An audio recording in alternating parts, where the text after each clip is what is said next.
কি দেখছেন? আকাশ দিয়ে গাড়ি চলছে? হঠাৎ দেখলে তেমনটাই মনে হবে। আসলে এখানে হ্রদের জল এতটাই স্ফটিকের মতো স্বচ্ছ যে আকাশের ছায়া তাতে পড়ে।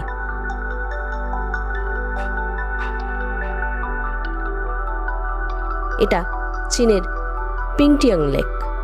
লেকের মাঝখানের রাস্তা ধরে চলা গাড়ি, মানুষ, লেকের মাঝে থাকা দ্বীপকেও তাই মনে হয় আকাশের গায়ে খোদাই করা।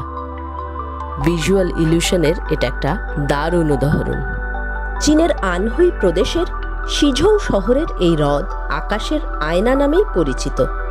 বেজিং শহর থেকে ফ্লাইটে মাত্র 4.5 ঘন্টা। তাই চীন বেড়াতে গেলে এই হ্রদকে অবশ্যই তালিকায় রাখুন।